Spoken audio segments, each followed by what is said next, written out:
Welcome back to the show, everybody. This is the Upper Tier Podcast. It's Tuesday. It's Pro Wrestling Weekly. We are back with an absolute stellar show, action-packed. Panel is there in front of you. Sean Mack is always on, and Bren. How are we, lads? Wonderful. How are you, Niall?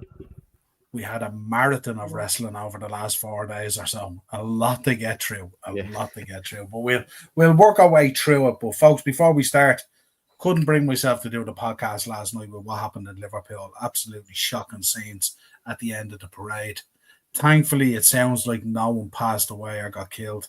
Looks like there's a number of people in critical condition, and our thoughts and prayers are with those people at the moment and stuff, and everyone who was affected by it. I knew some people who were over there who witnessed it firsthand as well, and shout out to those people as well. Some of them got really involved helping people out and stuff like that, and also our thoughts and prayers and all that kind of positivity and good stuff that we can send to all those people who were affected by it. So I thought I'd mention that on the show. We didn't do a show last night. I just couldn't do it. Couldn't sit here and talk about football with what was going on, you know. So we are on tomorrow night. Myself and Mark are going to do Monday's show tomorrow. So you can join us for that. And then Thursday I'll be here with Darren. Not sure what we're going to cover. No doubt there'll be a preview for the Champions League final on Saturday, but we'll also be talking transfers and stuff like that. It'll be kind of an openish kind of show and stuff like that. Right, so we're going to begin. I'm going to try and do these in kind of chronological order, if you like. So we'll start with Saturday night's main event. Bren, I was talking to you yesterday in the shop.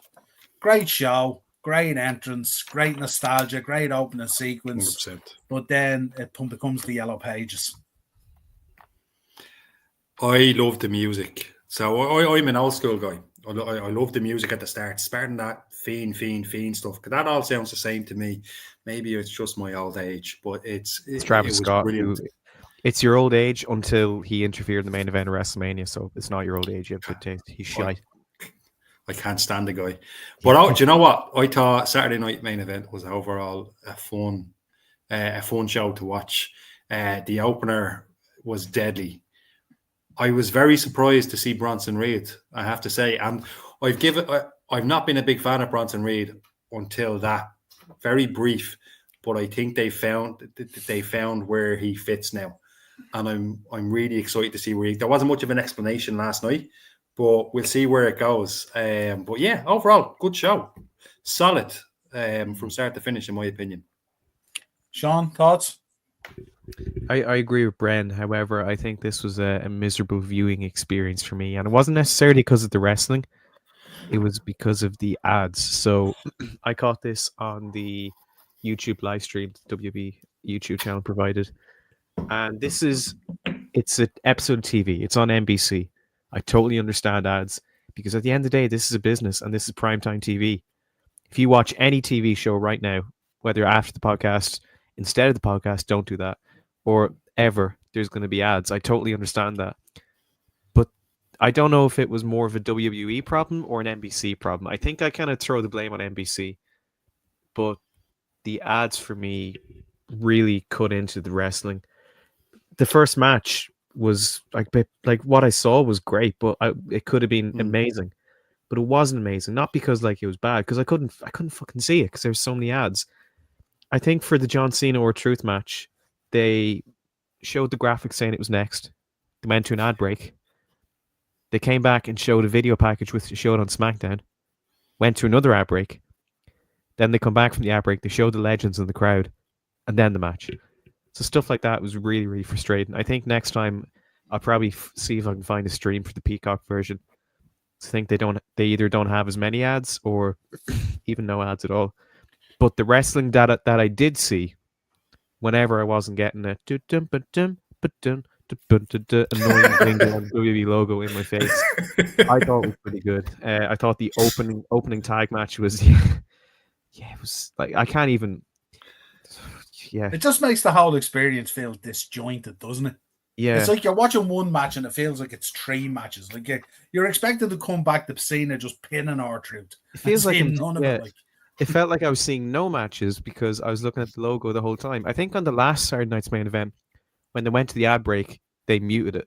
so it's just no sounds. Okay, I can do whatever. But they had this jingle again and again and again and again. It's like it's fixated in my brain. It's like But that's that poem "Boots" by Rudyard Kipling. It's in the 28 years later 28 years later trailer. But they great used that trailer. to torture. Yeah, it looks great, doesn't it? But they used it to torture soldiers to get them ready for sleep deprivation. The boots, boots, boots, moving up and down again. For me, that's now. This is Guantanamo Bay levels, isn't it? This is like interrogation levels. Isn't You it? could get me the I think worst. you're overfeeding. You could get me the worst person in Guantanamo, and I wouldn't even dare. This is visual waterboarding, isn't it? Really? Yeah, that's exactly what it is. Waterboarding, advertising, waterboarding, masquerading as an episode. Sorry, that's main event. But as I was saying, the tag match was really good. I was not expecting Bronson Reed. I forget there's now 2 Brons in this group, so I have to. Was not expecting Bronson Reed back. I know he was injured last year. I think he got injured in Survivor Series. I didn't know what the outlet was in his recovery time, but I think it's a really good move because it makes Seth's group feel more intimidating. Because there's 3 people in it, but one of them is Paul Heyman, so realistically it's 2, Seth and Braun. So having another one who's muscle helps. Now I did see people say, well, one of the last times we saw Bronson Reed, he had that match with Seth in Saudi Arabia, and it looked like they were leading to a feud. And leading up to that feud, Bronson Reed hit him with like 500 million tsunamis. So the idea of them now suddenly being on the same page is a bit confusing. But I think but Seth he's a visionary, and Paul Heyman is a legend, but they are also both manipulators.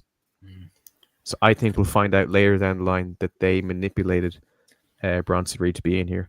But no, this is a really good match. Very happy Sammy didn't turn. I like Sammy. He's a very likable guy. The idea of him having to turn his back on someone is not a nice thing. Then the women's match was very brief. Zelina Vega, I like her a lot, but man, I don't know if she just had an off night or something, but she looked a bit rusty here. I think there's something missing with Selena. To be honest, that was the down. Like the ads, yeah, they were playing in the neck, but the downfall for me was that match. Actually, I think there's something not authentic about Selena. I don't think she deserves to be where she is. And in fact, I don't think Chelsea should ever have lost the US title. So for me, this match, it just wasn't good. I tried to see the positive in most matches because obviously it's not something that I can do, but this was hard. I think the problem with this one is unless you're a really, extremely, talented, experienced worker, Chelsea Green's kind of style can be a little bit off-putting because it's kind of cool and it fits her character, but there's a sloppiness to it. And if you're kind of not used to it, if you're used to working a kind of a crisp 5-minute women's match with workers in there, like if you're wrestling a Becky or a Charlotte or stuff like that, imagine when you go to wrestle at Chelsea, and this is not a slide on her either. This is her style. But she's quite loose and she seems quite awkward in the moments at times. And unless you're a seasoned veteran, I think it can look a bit clunky or a bit off. And it might not necessarily be you. It might be just that, styles match up, Yeah, maybe. But for me, do you know what it is as well with Selena? Like, I just can't. There's just something about Selena that just doesn't fit for me. I think the LWO thing didn't help. I don't think the LWO thing should have ever happened, to be honest with you. It was terrible. And I think coming off and being associated with that doesn't do her any favors. I get what you're saying in terms of character, but they should have done a lot better, in my opinion. This was the worst match in the card, in my opinion. And the botched 619 didn't help. Oh, anyone. God.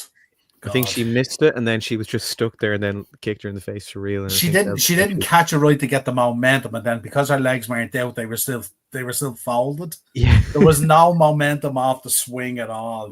So she just kicked her in the face, shoot style. I think for something like a 619, you have to be so committed to it. Like you have to. You're either all go or you're not. It's like a kind of sometimes you see people dive to the outside and they're absolutely shitting it. Whereas you have to dive to the outside and fully commit to it. Otherwise, you get tangled up in ropes and stuff like that. And also, it wasn't the best. We call it a 6-1 because the 9 never happened. So there you go. So that was that. I thought Drew picking up another loss. Yeah, I didn't. I was wondering that myself. I think the wrong guy lost. I think Drew should have won. He deserves something at this stage, and I don't think it would have done Priest any harm if Drew won. It's a bit of a strange one to me. I would have had him won. Go over Priest just this once. And actually, one of the best parts of this match was Jesse Ventura, but I guess we'll get to that bit. It was just brilliant. Old man yells at Cloud. Incredible stuff. Yeah, Jesse's commentary was kind of weird. He was commentating while they were announcing. He was coming in from every angle, kind of thing, and it was like it was entertaining, but at the same time a little bit strange. I'd take him over McAfee though. I think he was better. Really, would you? Well, I suppose tonight on Saturday night's main event. Oh, okay. Because McAfee was golden on Raw. I was watching Raw on the way into work this morning. And he had me in stitches.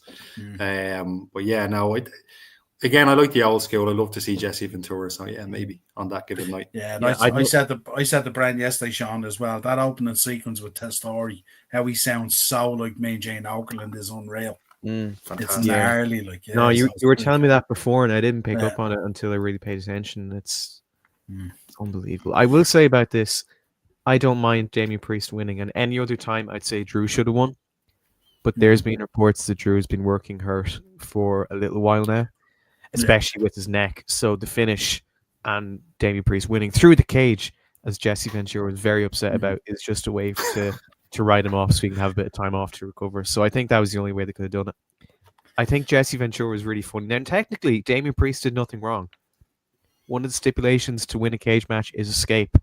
And that's either by climbing over the top or going through the door. And he went through the door. But I loved how he was just furious. I love how he's really he's just brutally honest. I think the first Saturday night's main event that they did of this new era Saturday night's main event was Kevin Owens and Cody Rhodes, I think. I think Cody Rhodes used the bet. I thought he cheated or something. And then I think Kevin Owens tried to cheat. And then Michael was like, "Oh, Jesse, I mean, you have to feel for Kevin Owens here because he tried to." And then Jesse's like, "No, Cody cheated. Like that's not a champion. That's a coward. Like he had to cheat to win." And he's unrestricted, and I really like that. And I think that's an edge that not many commentators, certainly not Michael Cole or Pat McAfee, have. And again, it's nostalgia, but also he's not just there just to wheel out, just because he's related to this. So we'll bring him out, get ratings pop. Like he can genuinely still go. I think if he wanted to do commentary on main roster WWE, like if Michael Cole or Wade Barrett or someone got sick or something and they need someone to step in, I'd have no issue if Jesse Ventura came in. I think Jesse and Wade Barrett would be really cool. Yeah. I don't know if I'd have him as main. I think I'd have him as color still, because I think him and Testori work great together. I think so it would have to be Michael Cole. A lot of the old school guys don't like the WWE style of cage match because that's not how it used to be anyway. I think WWE, if I'm not mistaken, were the first guys to kind of like bring in the escape stipulation. I think I could be wrong on that. But I as a result, a lot of the old school guys don't really like that. Yeah, I don't think Jesse likes it compared to the old school or in general, honestly. Because if he didn't like it compared to the old school, he'd be like, yeah, well, that's cool, but back in my day, but he was like genuinely like fuming, like there was steam coming out of his ears, like. So I think he just generally hates it. Tremendous. It really goes a long way in making the show feel nostalgic, a lot more than the ring or the referee uniforms or the legend appearances in the crowd ever can, I think. So no, this is good stuff, and hopefully Drew can recover quickly, and we'll have him back soon. Absolutely. Yeah. Right. Will we move on to Battleground? Yeah, just the end of the main event actually. What did you think of it? I thought a bit rushed maybe. I think the network had the time constraints. But obviously it's after setting up the main event for TLC, which do you think that looks good or what? It's Money in the Bank. Oh, Money my God! Yeah, I don't think it's been a TLC since Triple H. No, there hasn't. This is the old school to me. But it feels like a TLC main event, to be honest with you. Look, I couldn't. I was talking about ads earlier. I caught maybe like 5-6 minutes this match tops because of ads. But what I saw was okay. And I hate to sound like an idiot, but when they did oh Jesus Christ, I almost knocked my computer over in shock and horror.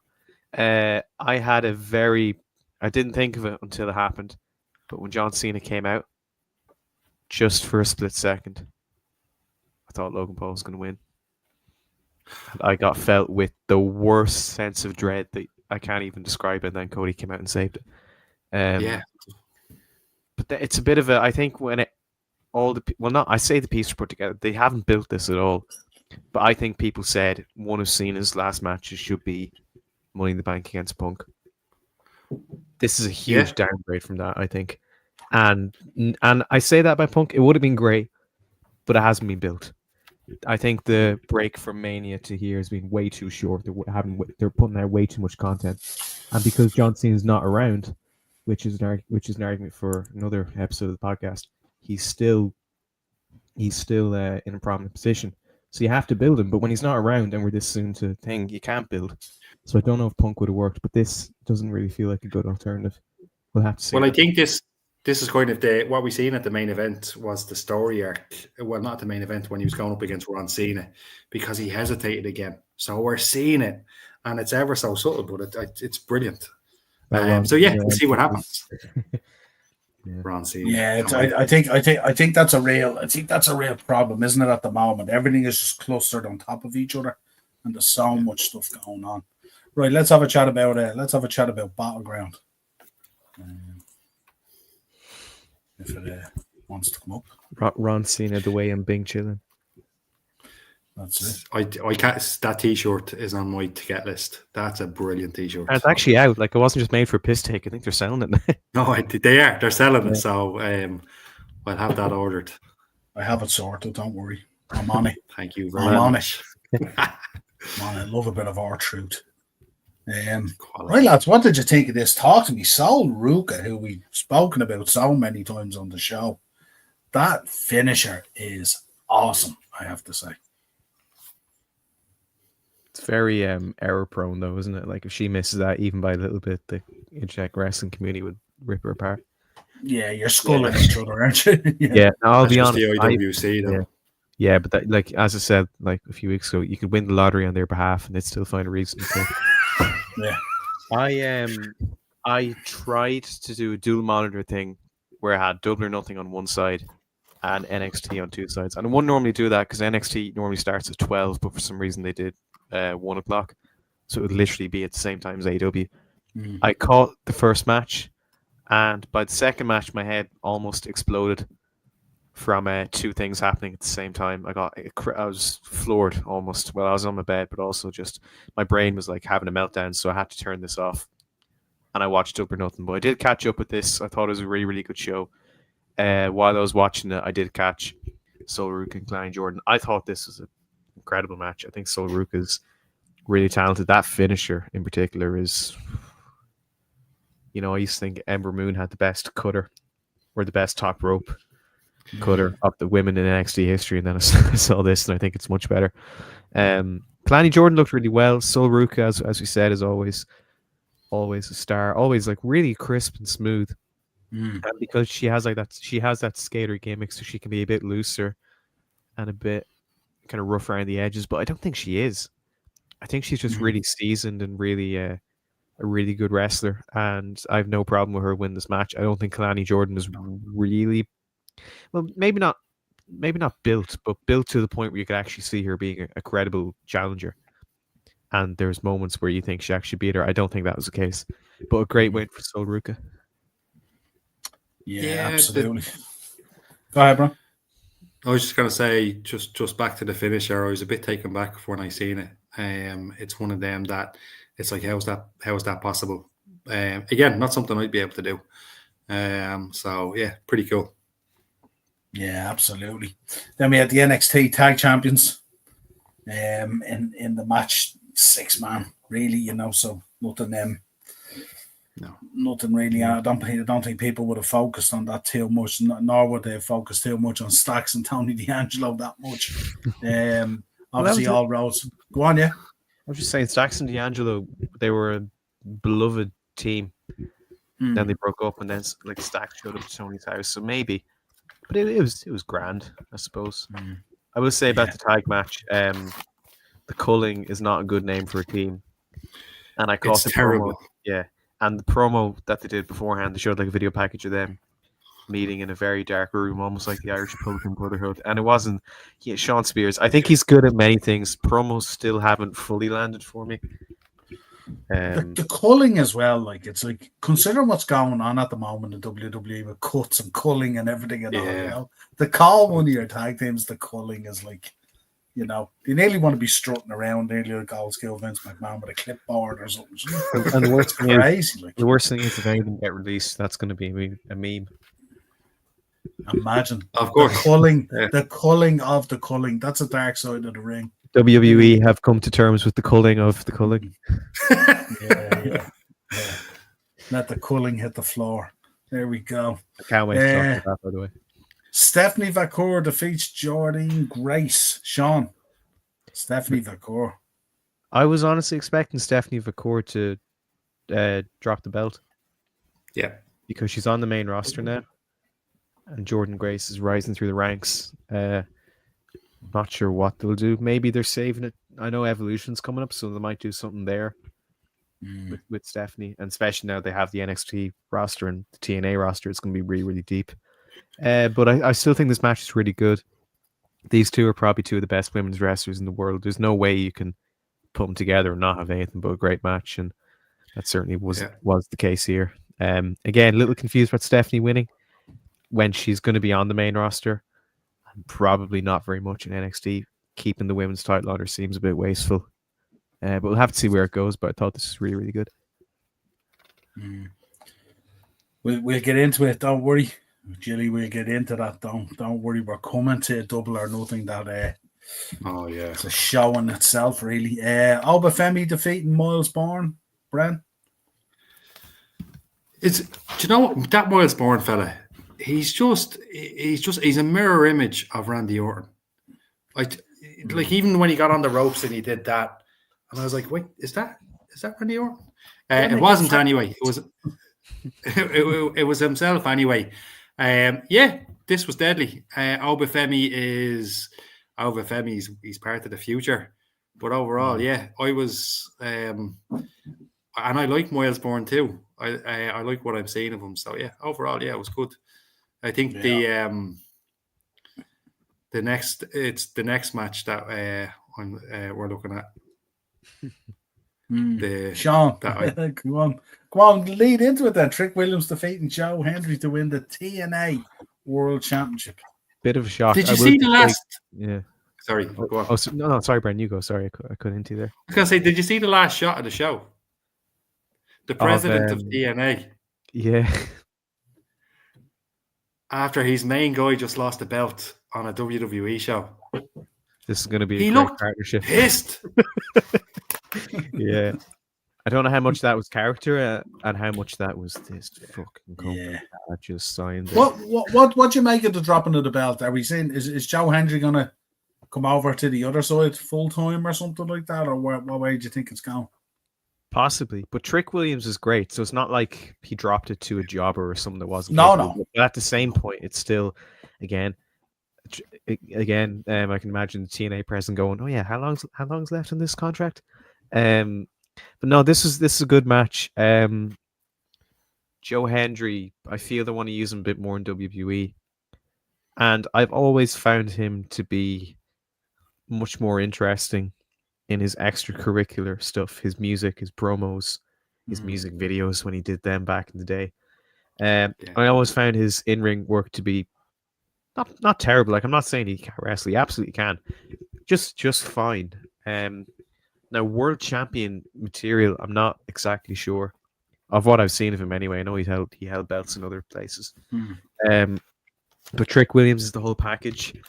I think he's really cool, as he can still be cool and have aura as a heel than he can as a babyface. So we'll have to see where Joe Hendry goes. My guess is, I think because he was the TNA World Champion, he was kind of strapped there. Because obviously he can appear in WWE, but he's the World Champion TNA, so he has to kind of mainly stick there. So I feel taking the belt off him might be a bit of a burden taken off the shoulders of WWE, because they're like, he doesn't have the belt, so we can use him a bit more than we want to. I'm I'm not Strange, sure though. strange though, isn't it? When I mean, not disrespecting Trick in any way. I mean, Trick's awesome, Yeah. but it's just there's other TNA guys that belt could go to. The TNA president will probably agree. Yeah, but you know what I mean. So is this a case? Is Joe Hendry injured, or is Joe Hendry going to move over? Is he going NXT full time or something like that? Or are we saying, is this the first part of the draft lottery? There's no way they'd make the draft that exciting. It hasn't been good in years. I'd say it's more likely he's just going to go to NXT full time, and then eventually work his way up to the main roster. But again, I think he needs to. Yeah, but just because he lost doesn't mean that the TNA president was face like smacked arse is going to rip up the contract, say we're through, we're not doing this anymore. It just means that he'll be WWE maybe a little bit more than he is now, and I think that's a good thing for everyone. So I don't know about injury. WWE have this habit of, used to have this habit of not striking the iron when it was hot, and they did it with so many people. Well, yeah, absolutely, and I think this could be the same situation. This could be the exact same situation with Joe Hendry. I'm just saying they probably need to strike that iron quick, because if they don't, he'll suffer the same fate as others, such as Aleister Black, which we'll get to, such as Rusev, although Rusev took a bit of a turn this week, in my opinion. What do you mean? So I think I mean, I hope not, because that was awful. Yeah. But yeah, no, I think they need to strike the iron once it's hot. They cannot drop the ball on Joe Hendry. He's ready, mate. He's ready to go. Is he world champion material for the WWE? Absolutely not. Not at the moment. He's mid-card at best, but that doesn't mean he can't get there. It depends on how they bring the wave up, doesn't it? This will either go one or two ways. Either he'll hit the ground running and it'll go well, or this will be like the ascension. So that's the risk, really. That's it. And they'll stick out on Battleground for you guys. Don't hold your pay-per-views the same time as AEW, please, because I want to watch both, but I can't watch both.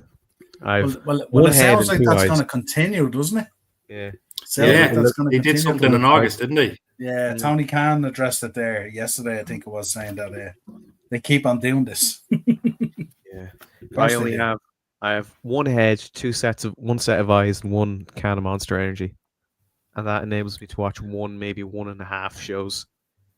But 2 at the same time is a bit much. But no, as you said at the start, we have such a lineup of shows to go through, and that's only a good thing. And if we didn't have these clashes and all these shows, we probably wouldn't. So, and hey, I'm not going to complain about more wrestling until I get more wrestling.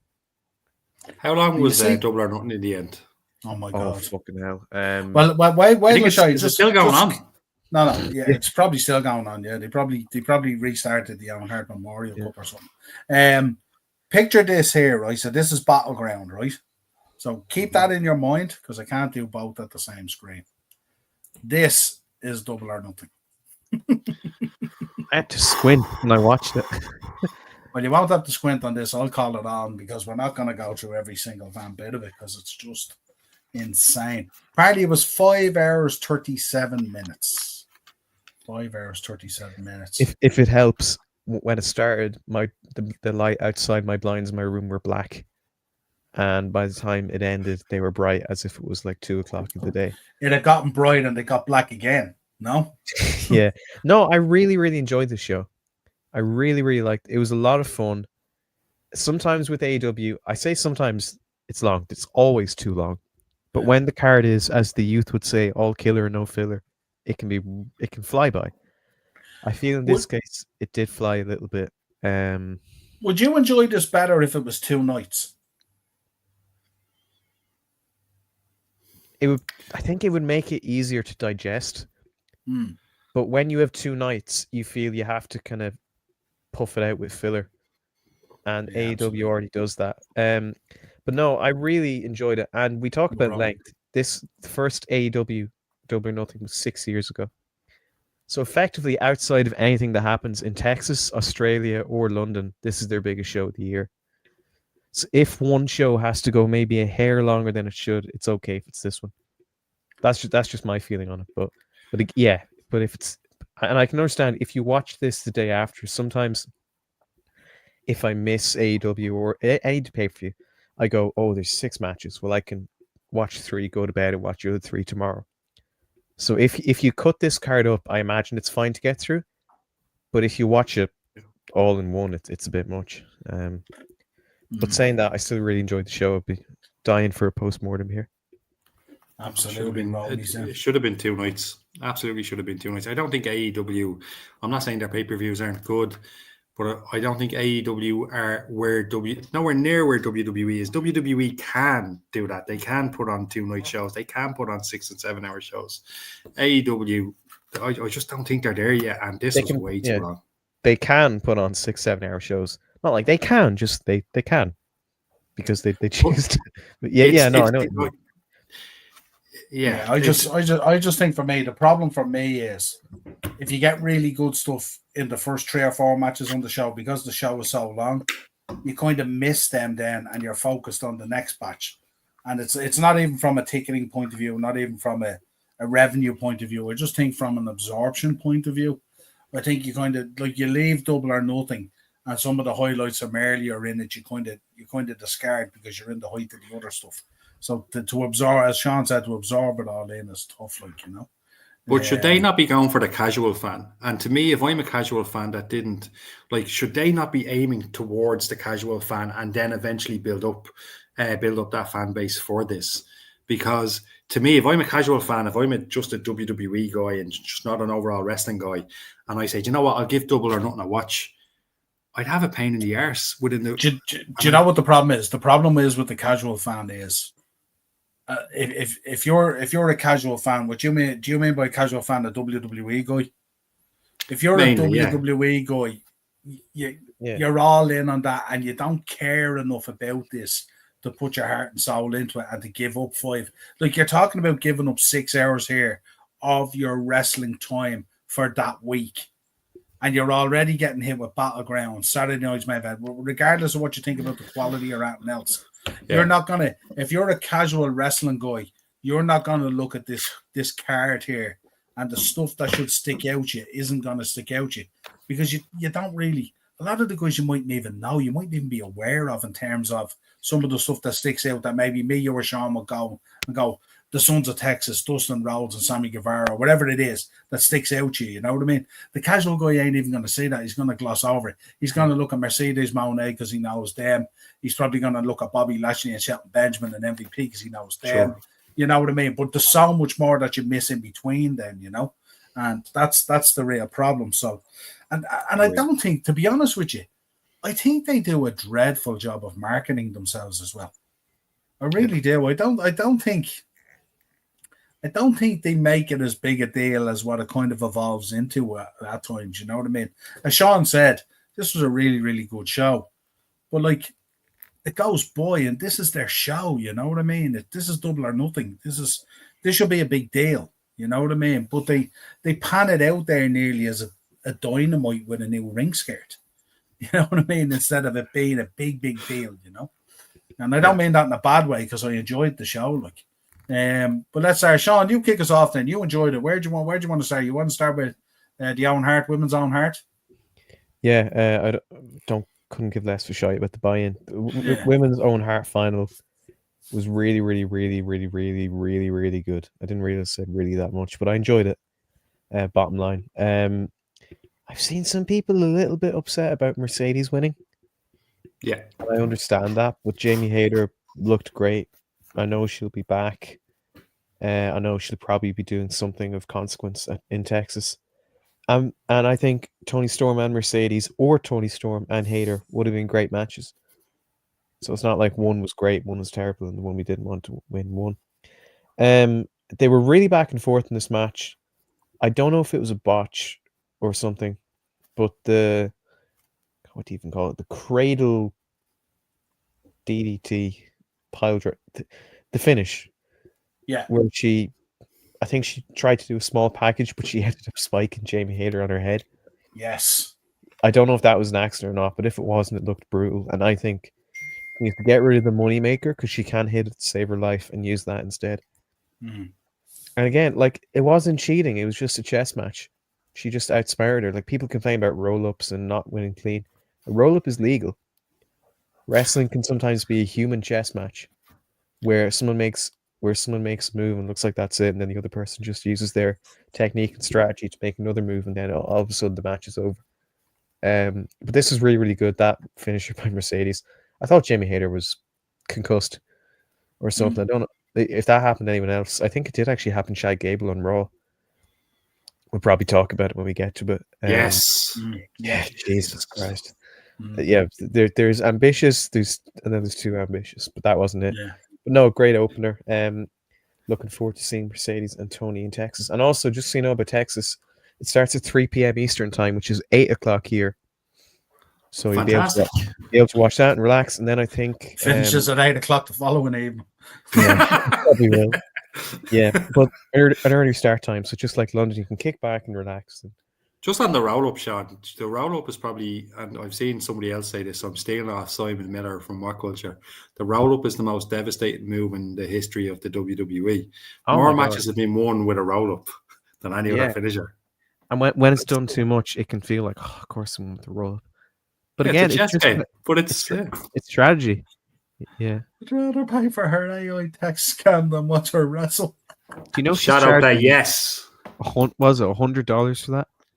To be our mate. And you know when Romy says that, he says that as a joke as well, but Romy has like a real pedigree in women's wrestling. Because his taste in women's wrestling would be fairly similar to all of us in terms of the quality and stuff like that. And also, you know, when he says that shit, definitely. What was the idea of running up the ramp to the trophy or whatever it was? What was that about? I think collecting belts. Because she won with a roll up, and she knew she was in trouble, so she was like running away to be like, "Ah, I got you." And she knew she'd concussed your woman in the ring. Yeah, and also I don't know why they put the trophy so far up. Surely it should have been by the ramp. Because then imagine winning, going, "Oh my god, I did it!" Oh wait, it's all the way back there. Sorry. In the prime energy spot, prime energy zone. Yeah. AEW needs a prime hydration zone. Yeah, they had the Woo energy, didn't they? And then that fell on its ass. I don't even know if it fell on its ass. I don't even know if it got off the ground. Didn't The Rock have a drink as well? Who? The Rock. Yeah, he does. The tequila, Caramana. No, but he also has an energy drink called Zoa or something like that. Oh, does he? Yeah. Oh, yeah. Okay. I heard it was getting launched, but I never seen it anywhere. I was thinking of. It's US only. Oh, okay. Yeah, I was about absolutely, to say. Absolutely, Acers. We mentioned it earlier. 100%, man. Monday wrestling is like buttering toast with a spoon. Can be done, but very stressful. He's dead right. Monet has had some good showings, but she's not. I've never seen her as good enough. As soon as she gets a microphone, I'm gone. I can't listen to her. She's the worst over actress on the. I'm probably being a bit too harsh here, but I've no time for her. Anyway. That's because she deserted you and left the Fed, and you just feel bitter. Because you didn't pay her $100. I can't believe you brought that up. I think she'd say, "I understand. Sorry, Bren." Anyway, she rejected my $100. If you're not talking to that guy, she refunded you the 30 for the AI tech scam, did she? Yeah. Jesus Christ. What was next? Her husband got an easy escape. Got a few quid as well, I heard. An easy escape because that wouldn't happen, and now you can pay $100 to be your mate. So, although in fairness, Romy, I don't think the husband was batting way above himself. In fairness, I have to say, Jilly, she thinks she's the shit because she was in Mandalorian. Yeah, the Star Wars thing. I even forgot she was in that. Thank God. There you go. If she wants $100 to talk to her, what do you think her rate for that was? She was probably charging people on the set $100 to talk to them. So there you go. Charging the director. So Mercedes won it. So Mercedes, we were thinking in that shot you can. That's the Snoop inner coming out, isn't it? Of course, I'll appear on your record for $250,000. Let's talk. I'll appear in your record. Who did he say that to? Versatile or something like that? Of course, I'll appear in your record. $250,000. Let's talk. Oh yeah, God, Versatile. That's the name I've heard a long time. Tag match, lads. Go on. Did you ever hear Snoop's take on modern rap? It's very good. If you haven't seen it, look it up on YouTube. He slaughters people like your man. Maybe I'm obsessed with this guy, the Fiend guy. I forget his name. He slags people like I don't know his name. His name is Travis Scott, but on this podcast we'll refer to him as the Fiend guy because that's what he deserves. And also Right, stupid. we're moving on to the tag match. Do you know what it was, Romy? Yeah, do you know what it was, Romy? He looks like the guy at the reception desk in a salon. That's why the guy who brings you in, checks your appointment, and then allocates you to someone in the salon. He's that guy, isn't he? Right, tag match: FTR, Nigel McGuinness and Daniel Garcia by submission defeated them. Bren, FTR. Wasn't it great to see Nigel McGuinness, wasn't it? He's an absolute legend. Yeah, FTR, this was solid. FTR are always solid. Like, I mean, I've no issues with them. It was just there. And it was just a good match, and that's it. It was good to see Nigel. Garcia is always good. So it wasn't jump up and down out of my seat, brilliant, but it was good. Yeah, you do have to save that jumping up out of your seat for the fourth, fifth, and sixth hour, like so. That's the problem. After a Red Bull number 4. Sean, take us through the next two: Ricochet, Mark Briscoe stretcher match, and the Hurt Syndicate. Hurt Syndicate. I ended up really enjoying the stretcher match. I thought it was really fun. I was laughing so much at the fact that Mark Briscoe, who's been bald or had a shaven head pretty much his whole career, grew a little mohawk just out of spite for Ricochet. I thought this match was really brutal. I really like Ricochet now. I think he's a very easy person to root against, and that makes whoever he's against very easy to root for. And when it's someone that's beloved as CEO team, I remember, I think when she debuted at Wrestle Kingdom, and I hate to go off track here, she came out to a different theme, but someone said it sounded like the music that the WWE Network would pipe over when New Jack was on screen. The way they couldn't use natural born killers. Yeah. It sounded like, I think, Jump by Criss Cross. Joe, you should know. I mean, a great rap song and Mercedes song. Well, it worked perfectly because that's what she did. She did jump, didn't she? So. Yeah. I'm surprised she doesn't sing her own song. Walk. Yeah. Do you know what I mean? She does actually. She sings. I think she raps on the one. Well, I found a thing on Spotify called AEW Themes, and there's a song called CEO by Mercedes Moné. There you go. I want all the money, like that with the arms. Yes. I want all the checks, royalty, all the money. Tony. I want all the money, and I'll pipe in the crowd chanting it just to confuse people. Make people. Monet is the Coco Beware of women's wrestling. Oh God, this is gonna hit. Yeah. Let's go back to stretcher match, Richard. Yeah. Where were we? The stretcher match was it was the best showing that Ricochet has had in a very long time, in my opinion. Yeah, I'd say next to maybe Swerve match was really good. Mark Briscoe bled buckets, and I think what actually made him bleed was they took the padding, the couch, the cushioning off the stretcher, so he's just smashing his head into the metal. Was really, really brutal. Yeah. Pretty extreme. But then I love how this match. Well. Yeah. I've seen him do that loads though, but I saw Sami Zayn did the moonsault, the Arabian moonsault. Everyone said, "Oh, paying tribute to Sabu," and he's like, "No, he's done that move for years." Everyone's like, "He should have done the point, then it would have been." But Mark Briscoe has done the triple jump, the jump on the chair onto the rope, a load of times, but it was that made it. So that was great. Sorry about that shrunk in the Wash Maven. Hey, Wash Maven here. Speaking of Maven, sneaking into buildings, that lad. Yeah. Huh? Legally.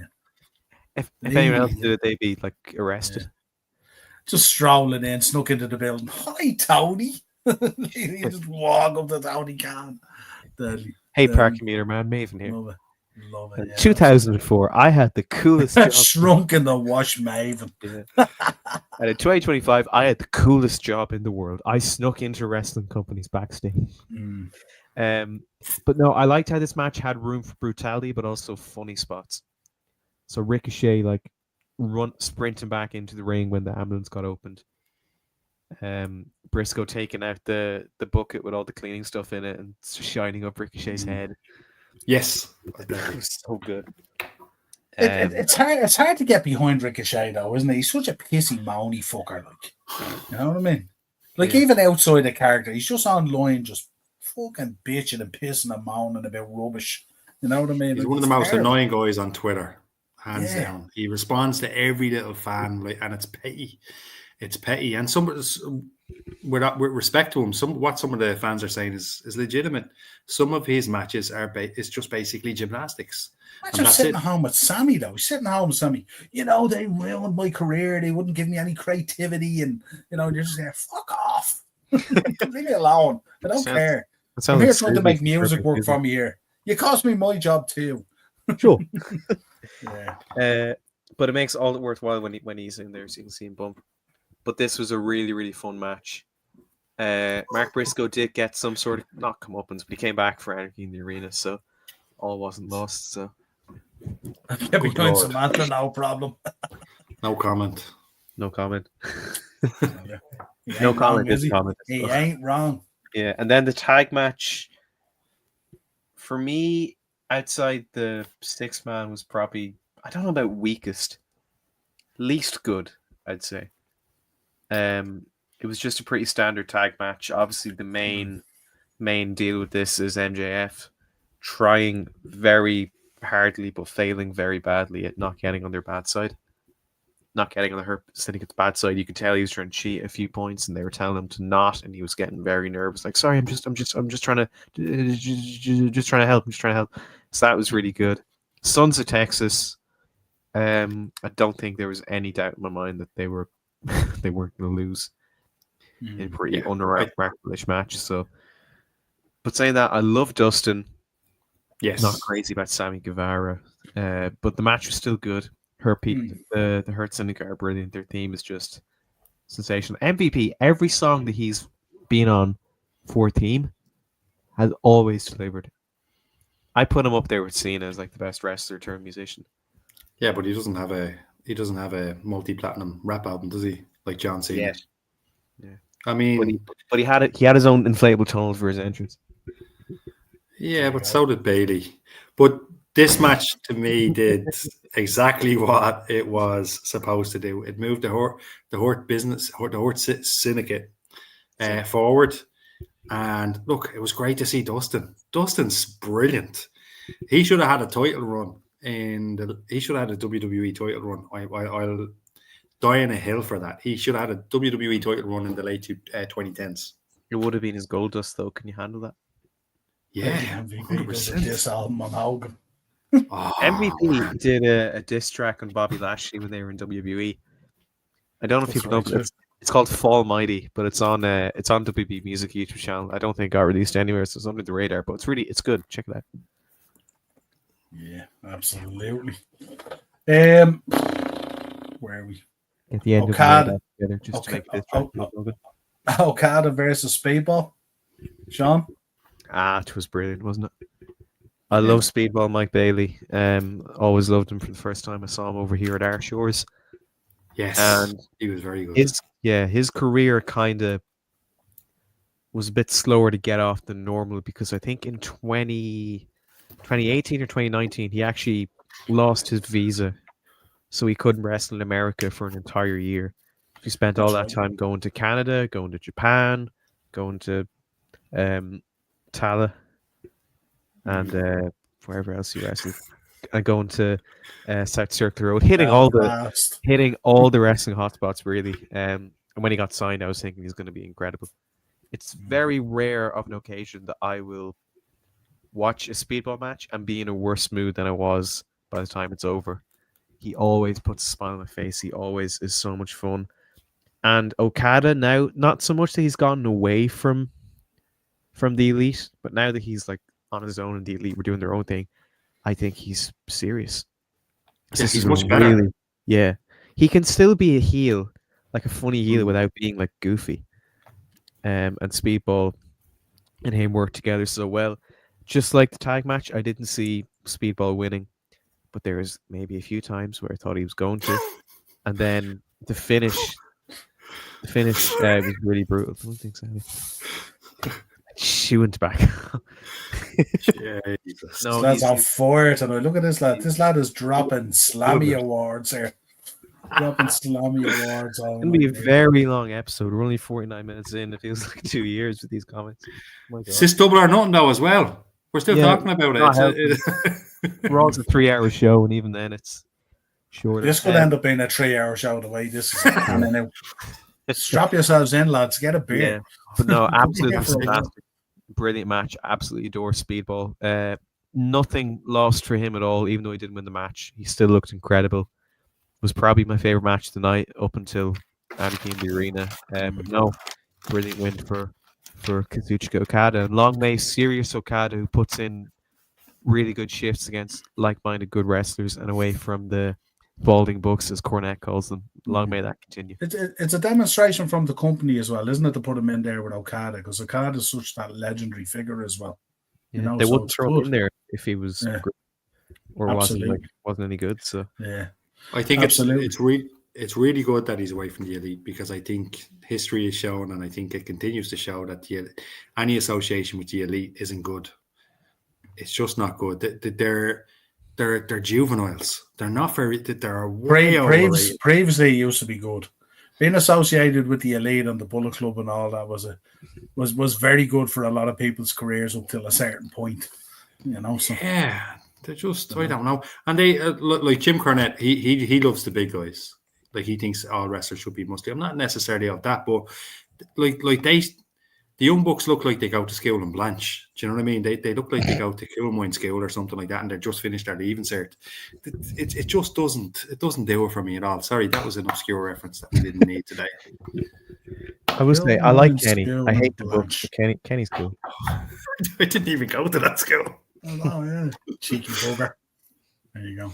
We'll drop Brand's air code into the comments shortly, lads, if you want to pop over and give him a piece of your mind. You're going to have Blanche Mafia after you. Timeless Tony Storm, Bren, picking up the win against Mina. I thought this was very good. Yeah, it was excellent. There's nothing she can do wrong at the moment. She's hilarious. She's firing on all cylinders. The match itself was good. And just on a side note, I seen that film, Queen of the Ring, that she was in. She's very good in it. The film wasn't amazing, but she was very good in it.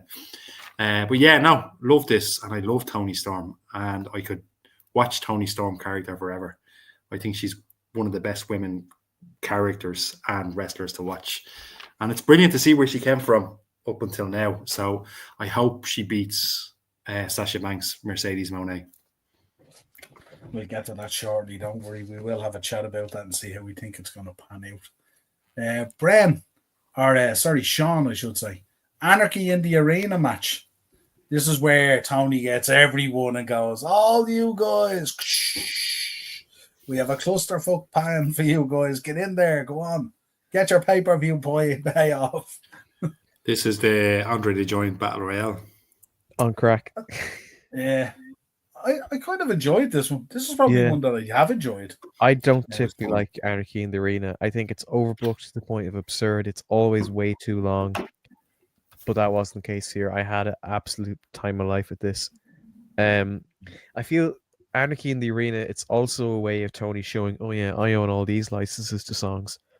Oh yeah, look, I have Drowning Pool and you don't. Oh yeah, I have the Final Countdown, you don't. But I will say, when the I'm so excited, not just get that came on, I was like, then he said, early 2000s shit. And then I couldn't, because Body starts with whispering, let the bodies in. So I couldn't hear that over the system the first time. Then I heard the second time, I almost sat up. My God, it reminded me of ECW, but way better, WBCW. But my God, it was so much fun. It made it feel like Anarchy in the Arena should be anarchy. It should be a fight. I'm so excited, and then just get makes you want to disco dance and vibe in your room. But Let the Bodies Hits the Floor makes you want to go 90 miles up the motorway without your car.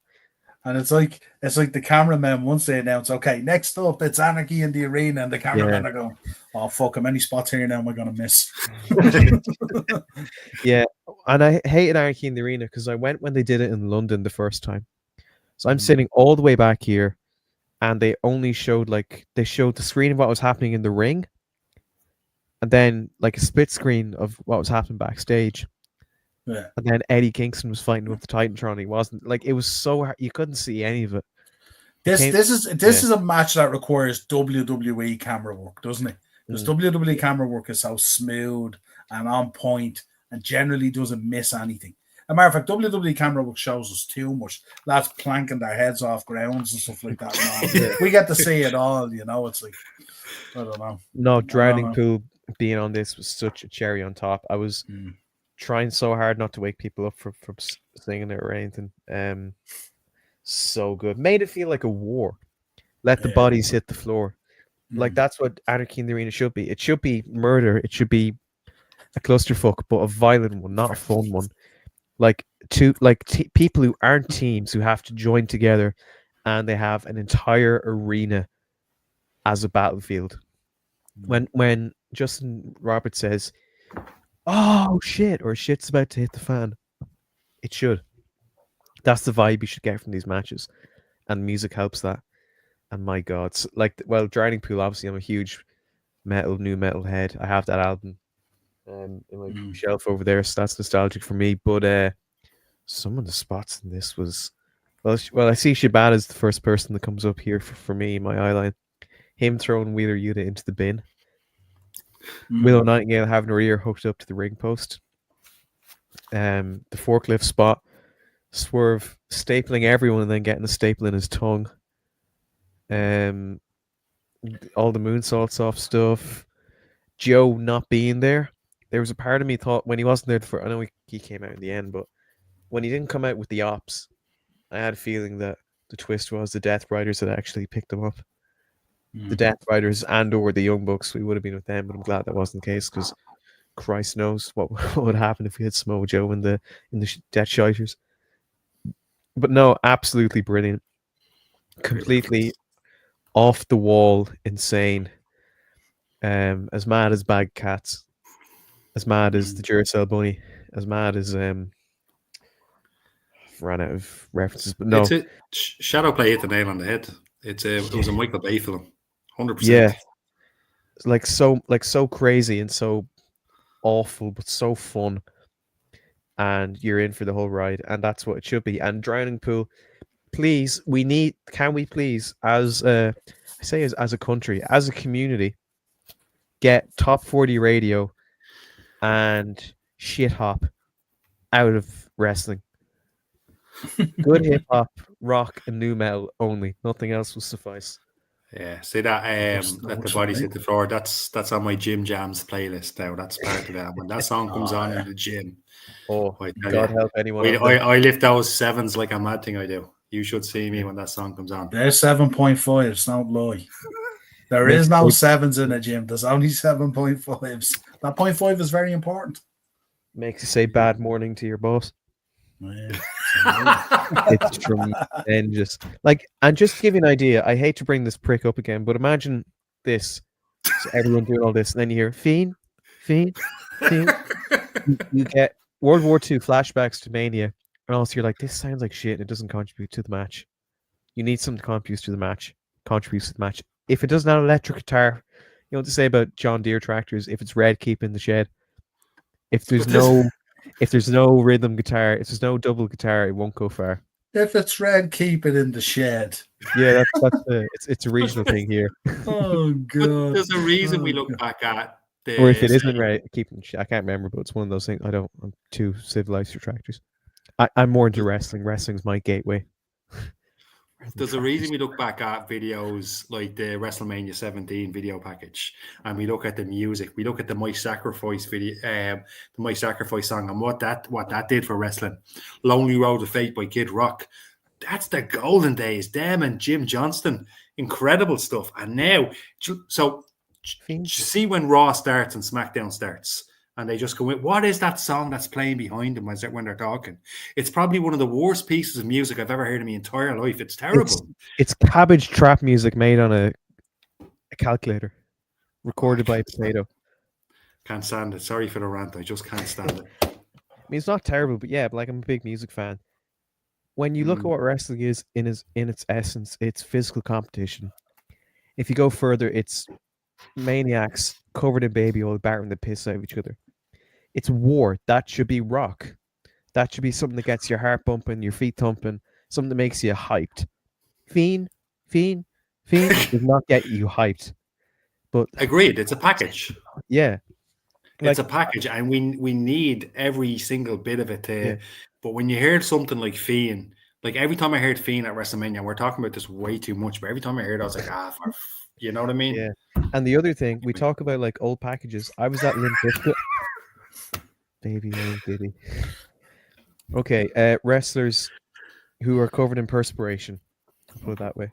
Get your head out of the gutter. But I went to Limp Bizkit, and the big thing at Limp Bizkit now is when they play My Way, people play the video package for Mania on their phones.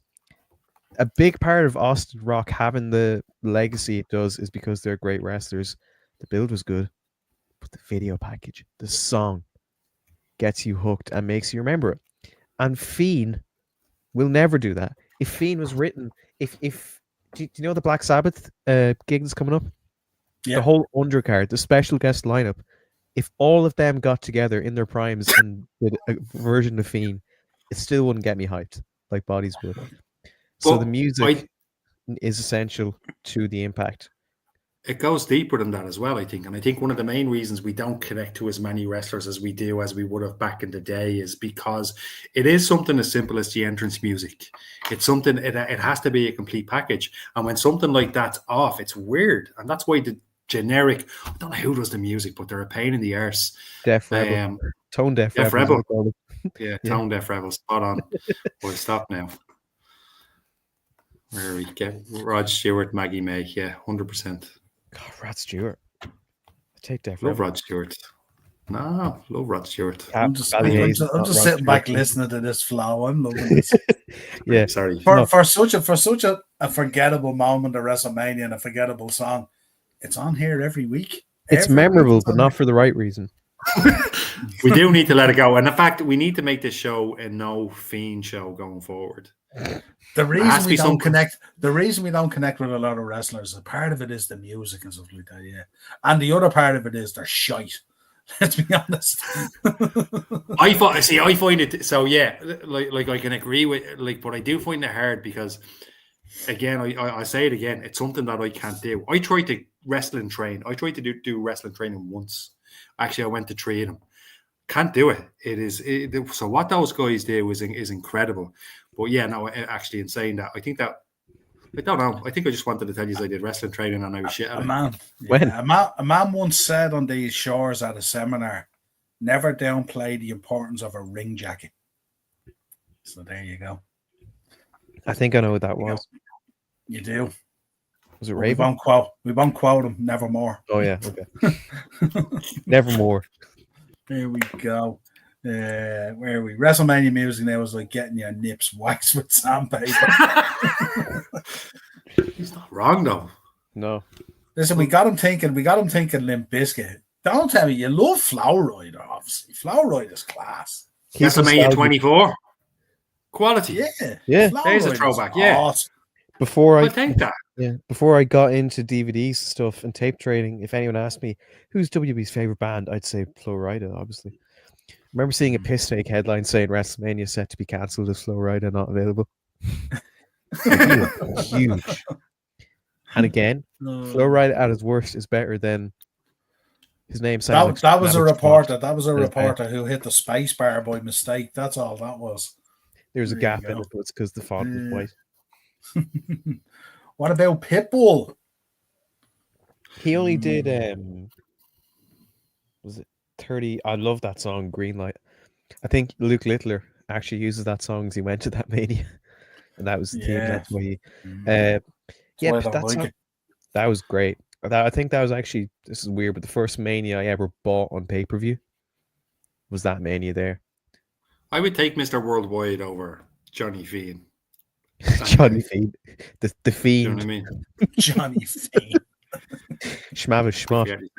I keep forgetting his name. Scottish Tramps. Let's round this out because the Don Callis family versus defeated Paragon. This didn't have a chance after Anarchy in the Arena. No. This is an example of AEW shows. And this didn't go long, but it shows AEW shows have too much fat on them. Yeah. Exactly. This was too much in-ring work after Anarchy in the Arena. Crazy. Where else? Where are we going here? final for the men's. Man's own heart. You can't even Men's read own it. heart. Like that tells you how long this was. I don't know if it's Oh my formatting God. or My eyes are burnt out of me here. Hangman defeating Will Ospreay. The cowboy gets his spot in Texas, doesn't he? Very happy. Yeah, but it's just James Storm rehashed, isn't he? Just a new version of James Storm. This is the thing with this gimmick. What is it? Anyway, I agree with you though. The right guy went over. I shouldn't have said that, but the right guy went over. Yeah, I think so. Right. So what that leads into then is we have 2 matches set for Texas. Give me your thoughts. Brokeback Mountain picks up the win. It does, yeah. That'd be a good finish here. Yeah. I think Adam The Page has to. the spine snapper. Adam Page has to beat Moxley at this stage. It's just the title's dead in the water. The whole Death Riders thing needs to go. How they do it, I don't know. But my money would be on Adam Page. It's in Texas. He's got his little cowboy thing going on, all that stuff. So give it to Page. That's my opinion. What do you think? Comes in on the horse like WrestleMania 9 with the camels. In a toga. Remember what was that one they did? Remember the one they did in the baseball arena, baseball stadium, and he comes flying in on the pieball horse. And the horse. Yeah, That was deadly. Yeah, it was hilarious. Absolutely. I thought I was going to grab someone by the scruff or lasso them and drag them along with the back of the horse or something like that. Yeah, it was mad. Dead Riders are dead like a Red Dead Redemption Dead Eye scene. Yeah, absolutely. Red Dead. Mox versus Page is great, and I think they shouldn't delay the next champion for someone who's not built to be champion for the long haul anyway. Yeah, great. Yeah, I hope it's Page, but there's been a couple of times in this reign where I said it has to be Mox X, whoever insert Moxley's opponent, because because it's boring and somehow every time it hasn't. That's my. How would they spice that up though? Like what would you do to make this match exciting? Oh, I don't know about this.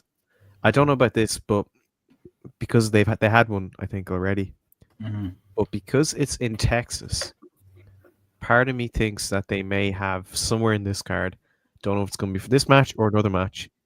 They may have a death match of the Texas variety, which is a real. And I'm annoyed with this. When I wasn't familiar with the Texas death match, and I found Dory Funk Senior or Dory Funk Junior, sorry, talking about rules. It's like it's basically a last man standing match, and you have to get a pinfall or a submission. And then when that happens, the ref begins the count. But they just made it a normal death match. But I remembered Moxley and Hangman already had one. I think it was at Revolution. It was brilliant, but that could be really. Death match part 2, maybe. Texas bull rope or something. Yeah, or I was going to say cover the Death Riders in horse feed, and if there is a horse, just let him eat them. Just put one of those big bells in the middle of the rope so he can absolutely just hammer Moxley and the mush out of it with it. Absolutely. You ever see Phoenix Nights where they're doing the country night and the horse goes into the bar? Yes, and gets fucked in off his tits like on. if they bring that could be a thing. Yeah. What do you reckon? Get it a kebab. What do we reckon with the other matches? All the belts, or is Tony going to have that moment? Oh, it'll probably be Mercedes. I think it's going to be Mercedes as well. I hope it's not. I don't rate her at all. I hope Tony Storm wins, but I think it's going to be Mercedes because Tony's mad about Monet. Do you know what I mean? So yeah, it's just not my jam. You remind me of my house. While you're laughing down. High five. Yeah, I think most people would be looking for Tony Storm to win this, wouldn't they? Really, I think, but I don't think it's what we're going to get. Do we see Mariah May? Is Mariah May WWE bound, or do we see a way she gets involved? Last I read, she was WWE bound. I read that too. Yeah, I think like she got edited out of stuff. But these are the same people that reported the Wyatt 6 not coming back anytime soon. No, they reported that ages ago and only came back last week. And ages ago was 5 years ago. No, they reported it 2 weeks ago. No Well, creative plans going forward. I think it was rest. Oh, I can't. I won't say it. I don't think would they're say it was. advertised. I don't think they're advertised for SmackDown, as far as I know. So They bloody better. They bloody better be. Yeah, They're not riding on that. I heard that Yeah. Cody and John Cena are both going to be there, but I bet in brackets going to say John Cena is going to be in his car, Cody Rhodes is going to be in catering or something like that. It's not going to be the same. There we go. Card subject to change. Mm. Let's have a quick chat about this. Let's take a slight diversion from shows. This man tends to go on to podcasts and has plenty to say, bruv. You know, what did you make of this? You know, we smoke them in every field of wrestling, he said. Mate, we're just better. They're not, though. Mm. And numbers don't lie. The fact is the fact, and they're just not. They don't. WWE, the quality, they're a million miles away from the quality of WWE. And I disagree with some of the statements about AEW bringing forward better pay-per-views. I don't think that's the case at all. I think he's delusional. Like, I want to like this guy, but sometimes he just makes it hard. This is chair shot city, isn't it? Yeah. I don't get it. I think you'd said it earlier on when we were talking. He needs to keep WWE out of his mouth. It seems like you said, Niall, he chose AEW, but he can't stop talking about WWE. It's like he nearly regrets not signing for WWE. Even though he's probably making a truckload of cash there, he has creative control. They look after him with everything, with the travel back and forward to the UK and all that kind of stuff. He wasn't ready to make that full commitment to move to the US and stuff like that. But it's like he nearly regrets it, isn't it? Yeah, I think he's you know, that Macbeth or that bloody thing. He's protesting too much. He's talking too much about it. I'm not Mr. I wouldn't be Johnny Shakespeare, but he's protesting too much about it. I actually completely agree with you there, Brian. Why are you tripping, bro? I'm not tripping. I'm spitting facts. I'm dropping the truth. He's talking on the pay-per-views. I remember I was at I told you this story before. I was at a bagels brunch thing at WrestleMania 22. And this kind of reminds me of it. And Joe, Road Warrior Animal, he turned around. He was asked about TNA and stuff like that. And he said, well, we're kicking TNA's ass, aren't we? And 2 weeks later, he was let go and he signed for TNA. It was the weirdest thing ever. Like, I remember he came out in the leather trousers with the leather vest as the kind of biker guy kind of thing. It was kind of mad. Went on a mad one. Will he go on, kid? Keep it up. Will he go on, kid? Keep it up. I think overall he needs to keep WWE. He needs to stay focused on what he's doing. Because our guys smoke every single smoke them out. They've got guys like Gunther, and they've got great guys like Orton, and they've got good guys. I respect all of them. On our worst day, we would smoke them. Chad Gable is much better. Chad Gable alone is much better than this guy. He is country mile, absolutely. El Grande Americano is much better than this guy. Hold on a minute. Shots fired. That sounds familiar. Shots fired. I'm just saying, but Chad Gable or Grande Americano? Oh, see, that's a tough one. I mean, yeah, because they're not the same, regardless of rumors. Oh, White Six are back in 2 weeks. And they're saying they're actually the same person in their mask. No, they're not. Go to fucking journalist school. They're definitely not the same person. Slap on the mouth. I will say, yeah, I will say about Osprey. I think he's insanely likable. I've met him at shows and stuff. He's an absolute gentleman. He's a really, really fun wrestler. And part of this is opinion, but also he's like a spokesperson. Can you imagine John Cena now saying, yeah, WWE is a bit shy at the minute, isn't it? Yeah, I mean, we're not doing great in terms of this and this and this and this and this, you know. But you still come to the show, it'd be great. Like that's terrible. Because every time Will Ospreay is doing an interview with someone, it's meant to bring people in. Because then they'll go, where can we see you, Will? I'm on Dynamite on Wednesdays on WatchWrestlingUp.live or whatever. So that makes you go in. So it's not a good look for him if he says, we're shite. We have 5 people in our crowds at best times. We are running community centres in Ballyhaise and have 2 people. Our meet and greets are terrible. We're cutting promos in the ring to the locker room, basically. We're downgrading from to community centers.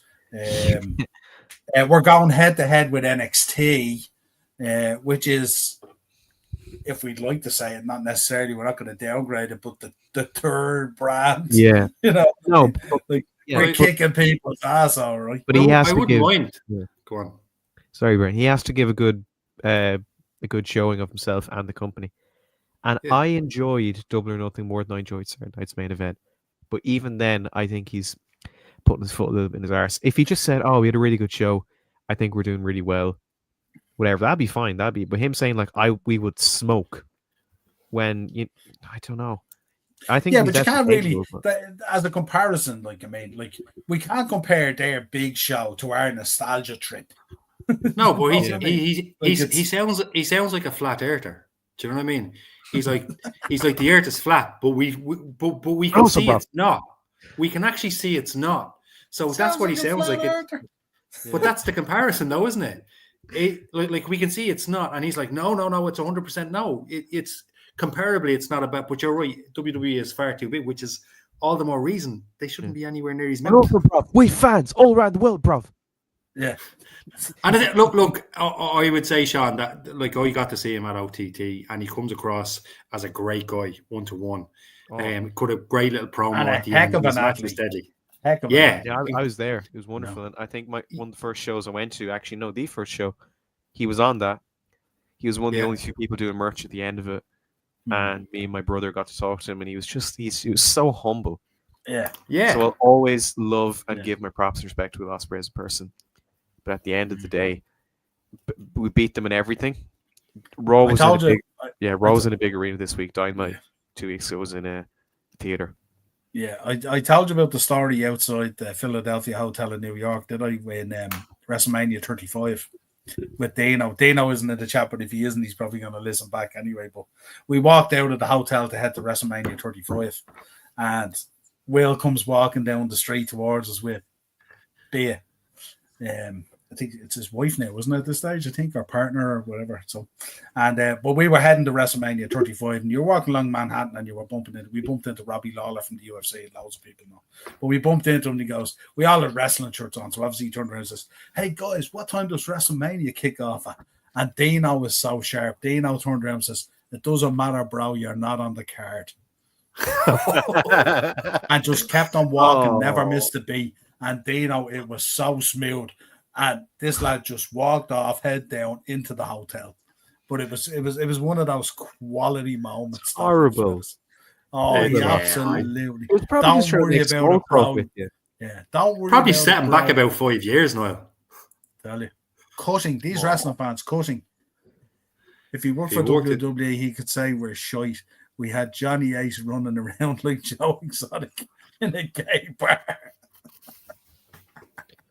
Carol Baskin didn't embrace people power. Oh god. People power. Yeah, I just think what they should do is they should just turn around, forget about WWE, and just present something different that we can enjoy. Yeah. And that's what it is. Yeah. And don't get hung up on it. Just stop talking about WWE. And WWE are the competitor, but just do your own thing. Worry about your thing. Worry about theirs. And if like you have a big clash or something, or you're doing really well, you can say we're doing really well. We're at the top level. That's fine. Like, I love when you meet guys like that, Robbie. Guys who are just WWE guys, and it's just they just pan lads off. You just go, you're not in my world. Doesn't matter who you are. You can have a 60-minute quality match with Bryan Danielson the night before, not, and it's just Dano's just you're not in my world. And we went to the G1 climax the night before and all and stuff like that, and also it was mad. Dano wasn't happy anyway because Dano went up. All the New Japan guys and the Ring of Honor guys, they were all staying in our hotel, and they were in the lobby. And Dano's a huge New Japan fan. He loves Niall and all these guys. And he walked up to say hello and get a picture with them. And because they were doing the Festival of Honor, it was like $600 that day, like a WrestleCon kind of thing. All the boys in the lobby just turned around Dano and went like this, back off. And Dano comes down to me and he goes, "See that Niall guy? If he waves his hand at me again, the least of his worries will be his evil eye." Dano's a lunatic. He's a big unit as well. So he sounds like a scream. Yeah. So community called the Marks. There we go. Right, lads. Money in the Bank. What are we thinking? How's it shaping up? Are we happy? What do we think? Yeah, it's shaping up all right. We don't know the full card just yet. The Money in the Bank winner is probably something happened on Raw that made me think for a second that Sami Zayn might. Like I know what happened at the end of Raw then, but there was a little segment with Karrion Kross, and he said something to Sami Zayn. He said, "You'll never be world champion," and that kind of got me thinking. Then before his match, I was like, "Could he qualify? Could he find some way to win here?" But I knew Seth was going to go in at the end, and I think actually Seth's probably going to win the men's Money in the Bank. Karrion Kross only speaks truths. There we go. I'm looking at this women's one, lads that's shaping up. Sean, what do you think? Is this potentially going to be one of the best women? Has it the potential to be one of the best women's Money in the Banks that we've seen? No, because they need 2 more women to make a women's Money in the Bank ladder match. Yeah, but I mean, if you look at the 4 that are in there at the moment. I tried to go, like I'd smart you, pulled the wool over your eyes. No, I think, yeah, it's like, it's a very... bleaching my arse that night. Hater. New Japan hater in the chat. It's because Julie's in it, isn't it? He should be all over this with Roxanne and all. Well, look, there's a tag team match with Cody Rhodes, John Cena, Jason, Logan Paul. So if you are going to bleach your arse, you can do it then. It'll be 400 minutes long, so you can, he'll definitely make it back in time. Who do we see winning the women's ladder in the match? Oh my God, the Money in the Bank match. I would honestly like maybe Alexa, but realistically, it's probably going to be Rhea. Bloody Ripley. I say bloody as in like bloody Rhea. Do you reckon the 2 girls are in the running for it, who they brought up, give them the pump? Like what they did with Tiffany? I was thinking that because I think Rhea has other stories to tell, maybe. I don't think I'd like to see Rhea win it. She's a great champion. Love watching her. She's one of the best on the roster. But I'd like to see somebody different, somebody new, up and coming. Like you said, just give them that rub and give them a chance to build themselves before they cash in. Yeah, I don't know. I think Tiffany was around for a good while up until Money in the Bank. So it's not like she was exactly a hidden commodity or something like that, or like someone just fresh from a call-up. I kind of feel Roxanne and Julia still are. A little bit. Now it's 2 weeks from Saturday, so that's still a little bit of time. I don't know though. Who are we expecting the other 2 to be? Is there anything out there? Have we heard anything? Oh God, I think there's probably a qualifier on SmackDown. The only thing I heard about SmackDown is that John Cena and Cody are going to be there. I haven't heard anything else, so I'm not sure. They'll find someone. There's definitely at least 2 they can churn out. So. Do you think Liv Morgan back now as well? I don't. That was another thing about Raw. She called her own match. She goes, "I'm going to Adam Pearce to do a Money in the Bank qualifier." Somebody walked up. I don't like when wrestlers call their own matches, but I actually thought on Raw. Sorry, in the women's match or the men's match? But any wrestler that walks up is like, "Oh, I'm going to wrestle you." No, now. Let's go. I mean here he's just Gilbert and Ellsworth. Oh, sorry. well, just so you know, James Ellsworth is a former 2-time Women's Money in the Bank ladder match winner. So I think he could make it 3. That's something no one else in that match has done. And wow. The hat-trick is on. The hat-trick is on. He takes home the ladder with him. There you go. Sorry, I think we got cut off there. What you're saying something about Raw last night? No, I was saying that basically I thought Liv Morgan was going to win. I thought Liv Morgan was going to be in the women's match, and I thought maybe that's the direction they were going to go. That's what I thought anyway from watching Raw. Yeah. But that did not happen, obviously. No, I didn't think she'd be back. Which was surprising. I didn't think she'd be back in time for a film no one's ever going to see or hear of again. So I don't know. It was cool to see her come back. It's great to be here. Question for both of you: if you've been in a qualifying match already and you didn't make it, can you enter into another one? Like, could you get Finn Balor in another qualifying match, or It's happened before, has it not? I can't think of it, but I was thinking that as well. I think it has happened before, and I'd have to look that up. But it's wrestling. Yeah, I believe that can happen, and I thought to myself that Liv might find a way to get into the match inevitably. Don't they normally have last chance qualifiers? Yeah, where they kind of pull in the ones that kind of failed and kind of or something like that. Yeah. Like literally everyone who didn't get in. Yes. Yeah, so they might do that or something. But yeah, I don't know. What if they did like a group stage thing? Like no, that wouldn't work. Just before. No. I'm thinking G1 Climax. I'm getting carried away. But in like the Champions League and the Europa League, they have groups, and then like two people qualify from that. Or so I don't know. Just how about if you want to qualify for Money in the Bank, don't be shite, and you'll get in. That's the essence of it. I'm overthinking it. Just on the flip of that, right? The men's match. What I was thinking as well is, do we think this is a way Seth Rollins opens the men's Money in the Bank Open. Seth Rollins wins and he cashes in on Jey Uso at the end of the night, taking the belt off Jey Uso, messing with Gunther's chance, which sets that up along the line. Do we think something like that could happen? Because I get the feeling that they kind of want to take the belt off Jey possibly sooner rather than later now at this stage. We'd go from the heist of the century to the heist of the weekend. Yeah, let me sell a few more pairs of those glasses and stuff first, before they absolutely kill us down there. You know what I mean? Forget about it. All those shirts. I think the men's Money in the Bank match is going to be deadly. I think Penta had a great showing on Raw, and in fact, that triple threat match was an absolute delight to watch from start to finish. Even the dive through the ropes from Dragon Lee.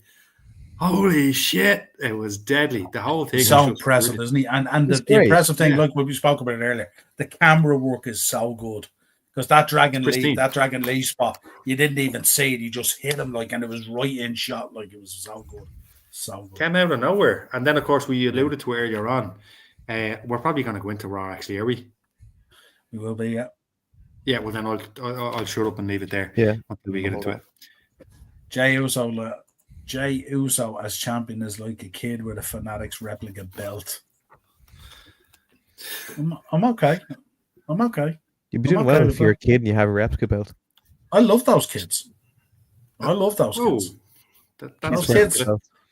Yeah, those kids are my shop. That's all good. Replica belts. Yeah. I think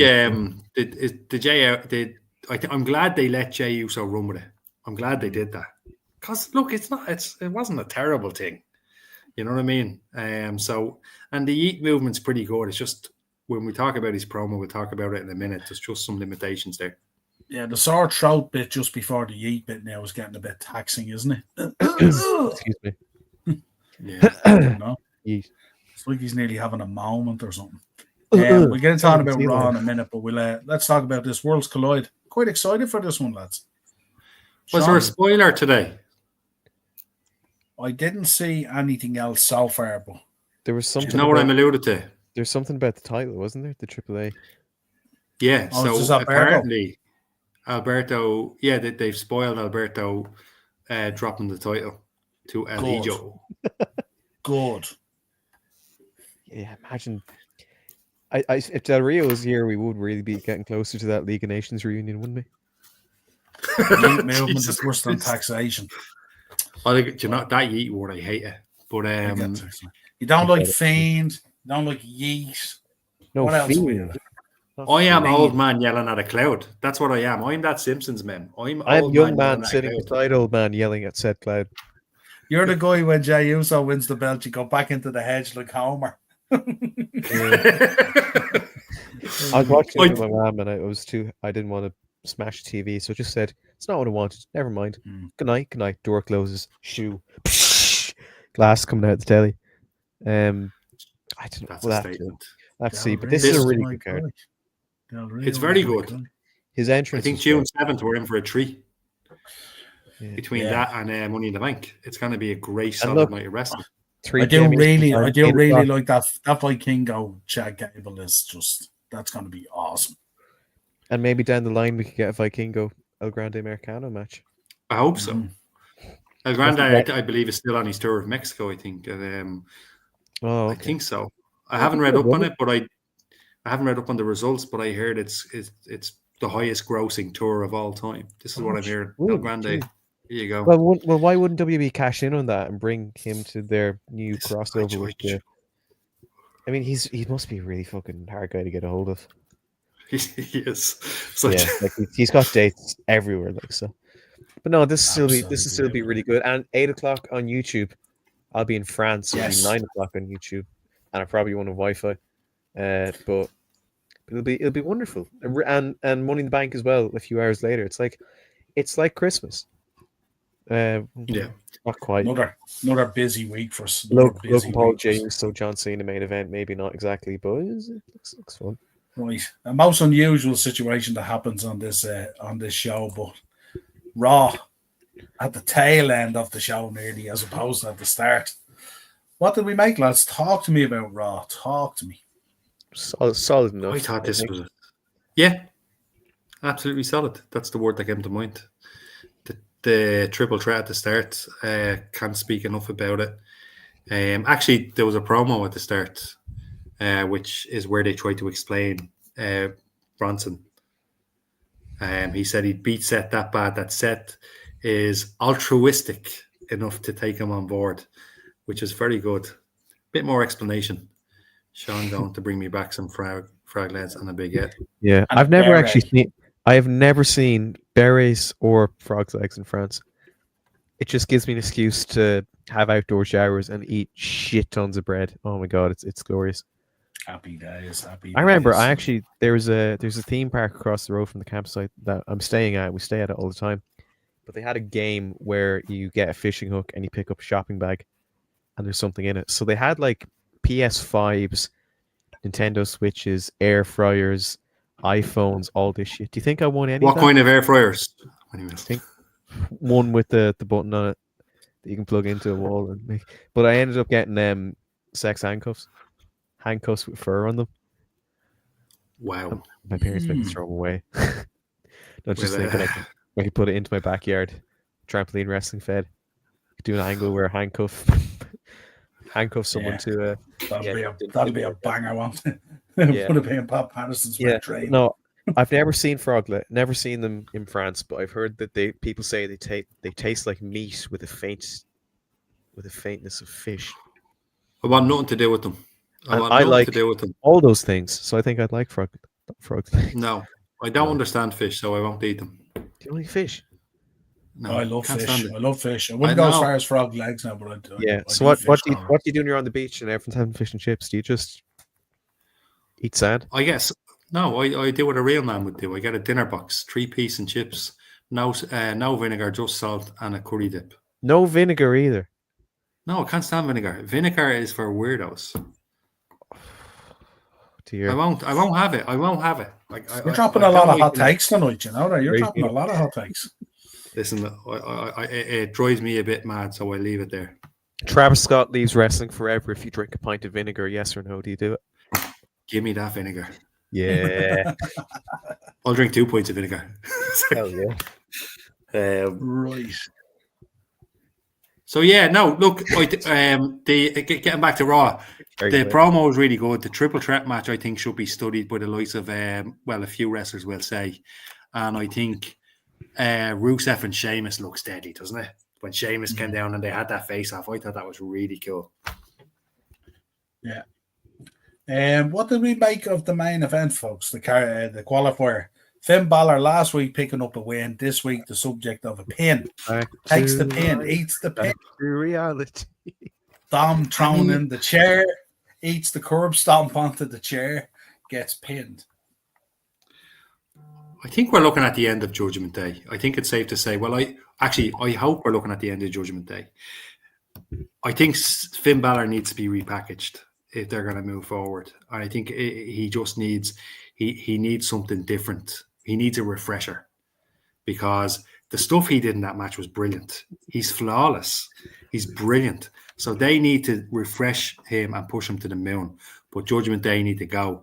And I think Wyatt 6 are the people to break up Judgment Day, but that's another story for another day. Oh, God. Sean, Wyatt 6.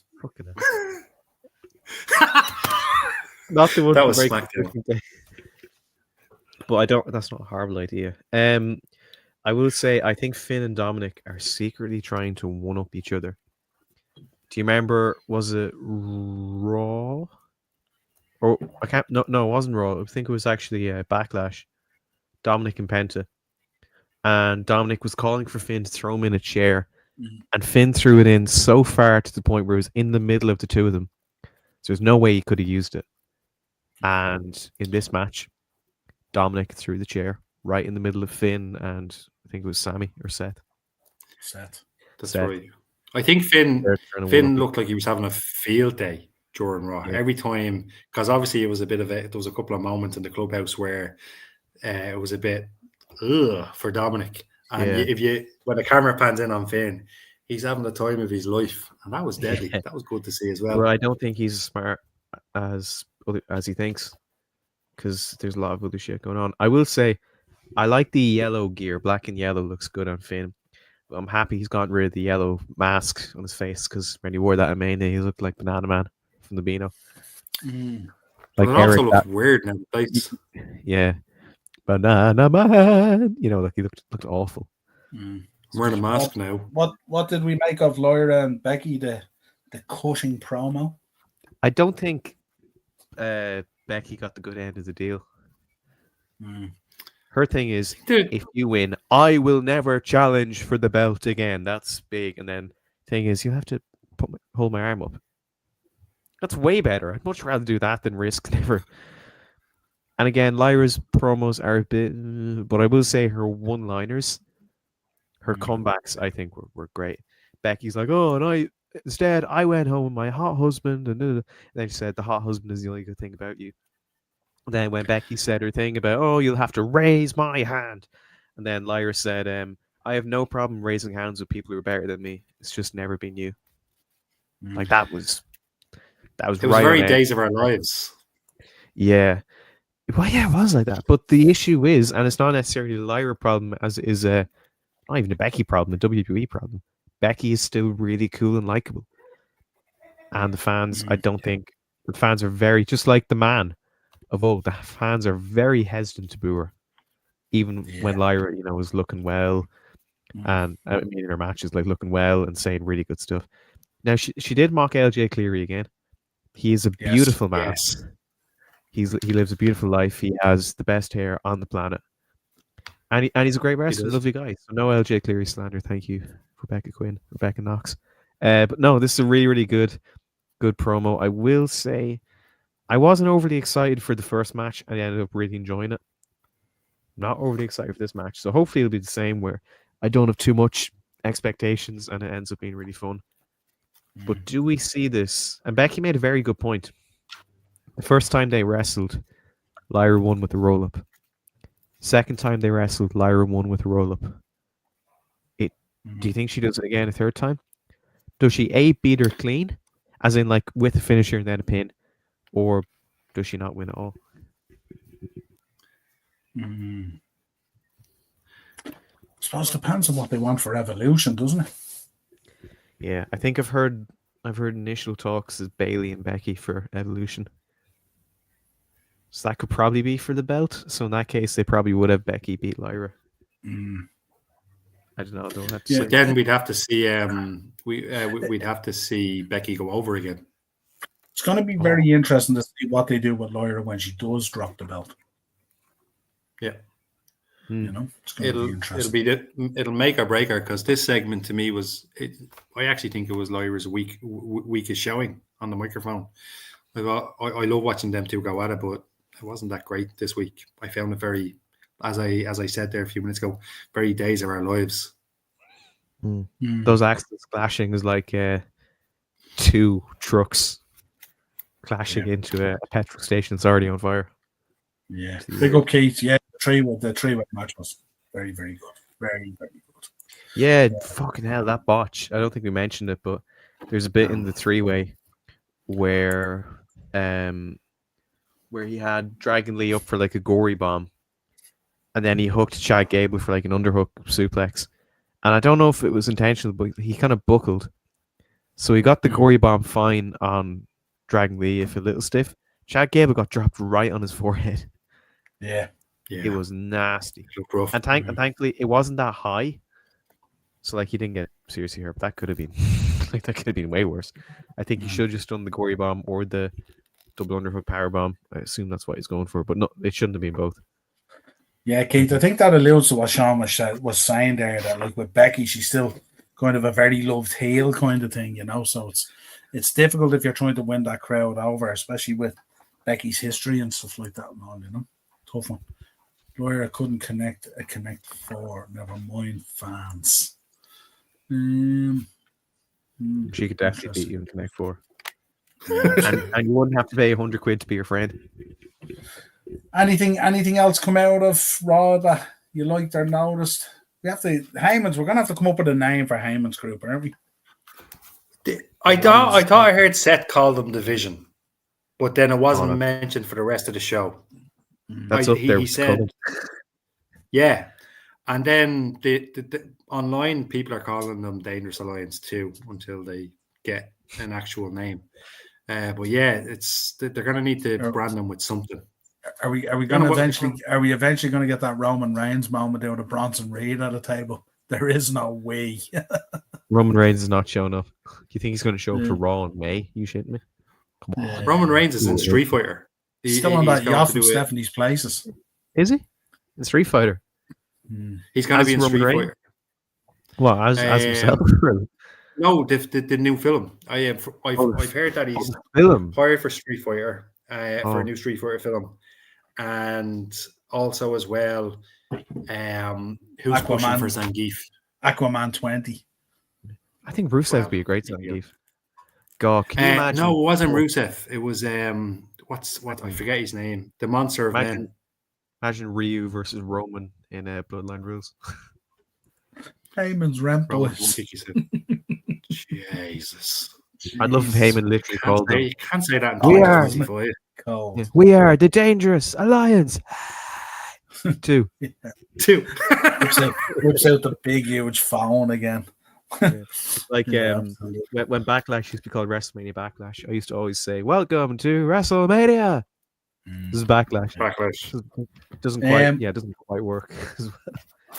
Dark Side of the Ring, lads. This week we had Daphne. I don't know if you've got to watch it, but a very sad episode, I have to say. And we did an episode on Daphne, sadly, when she passed away. But a really, really sad episode, and probably a death with people getting more involved could have been avoided. I don't know if you're saying that. Sean, did you see it? I saw clips of it. I didn't watch the thing though. Brian, you watched it, didn't you? I watched it. It was a tough watch. I felt really terrible for her. She seemed like her heart. She had a massive heart, and like that, spot on, underrated wrestler. Just a really, really sad story all around. It seemed to be very respectful, though. I think it was probably the least anticipated episode, not because like the subject was boring, but just because the circumstances in which she died was so tragic. So the idea of revisiting that would have been very triggering and upsetting. But it seemed like they gave her a good view. And the thing about these Dark Side of the Ring episodes is a lot of people won't be familiar with the subject matter of like who the wrestler is, and then people go back after they watch it and find them and discover their stuff. So hopefully something can be like that with that Daphne, and she can have a positive impact and legacy on other people, because she was really. Sure. I remember I wasn't overly familiar with it, but I remember seeing a thing Mick Foley put up on Twitter saying, "Hi, if anyone knows Daphne, can you please call her or check on her?" Because I think she was doing a live stream or something. She was live. She was doing an Instagram live, and then it just went dark. And you hear Taylor Wilde talking about it and all. It was just, it was a tough one. It was really a tough one. So on a lighter note, the next Dark Side of the Ring looks like it's going to be a belter. Season finale. Yes, we will watch that next week, and we will give a bigger portion of the show to it. Definitely, no doubt about it. Right, lads, let's round out a quick bit of history. Sean, I have a little bit here to cheer you up as well. I know you were upset over Barry losing and the circumstances in which he loses. We've got a bit of OTT history here tonight as well. All right. So, quickly, 2020, the WWE 24/7 title reign of NFL legend Rob Gronkowski came to an end at the hands of perennial champion R-Truth at a Raw taping at the WWE Performance Center. Gronk had held the title since defeating Mojo Rawley at WrestleMania 36 the month prior.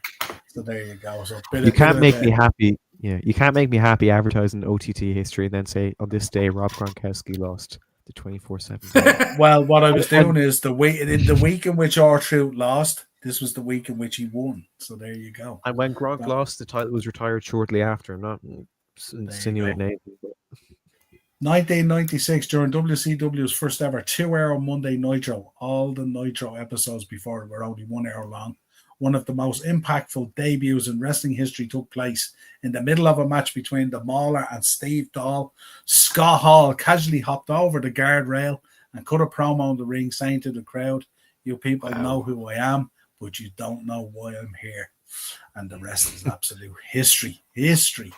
Sean, just for both you guys who were feeling sorry about Barry, 2016 OTT, even better than our best, took place in Dublin, Ireland, of course.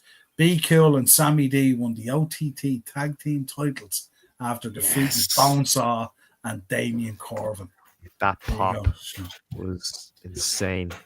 Did I recover now from last week? Did I recover a little bit from last week? Yeah, that's better. No, back down to earth.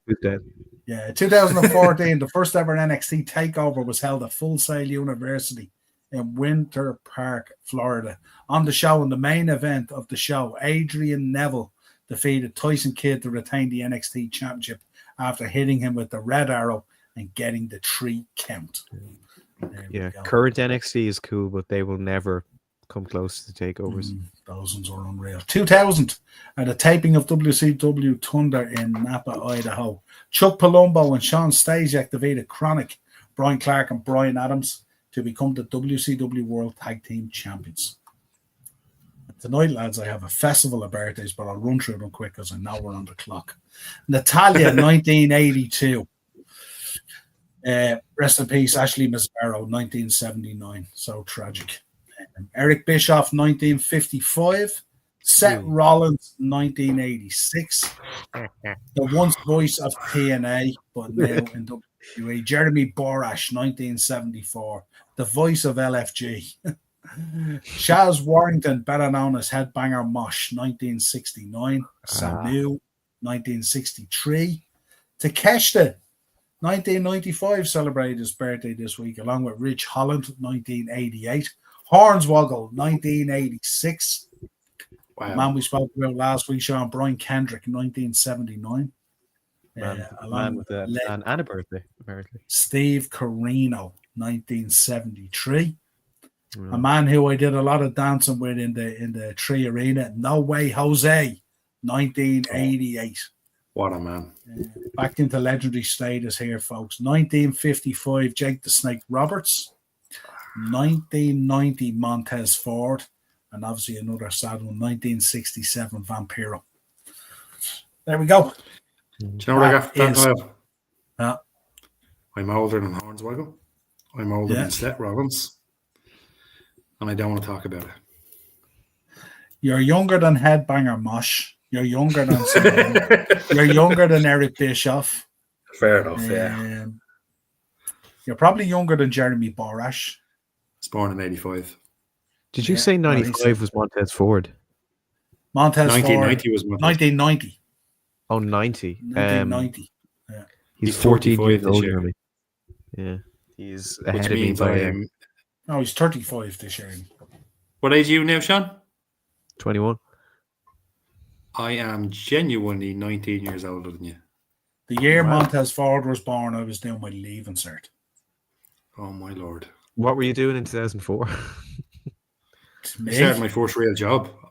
2004, I was opening up a wrestling shop. Yes, I remember. Didn't go far. Say the rest is history. Yeah. Can't wait to be back there. Yeah, mental health is see you next Tuesday. Do you think they should have had Lycra face someone like a Chelsea Green or Alexa Bliss and build herself up and then face Becky down the line? Yeah, well, I think what they did was a bit too quick anyway. Yeah.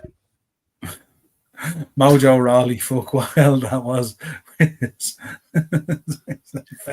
that when you remember when he was looking in the mirror?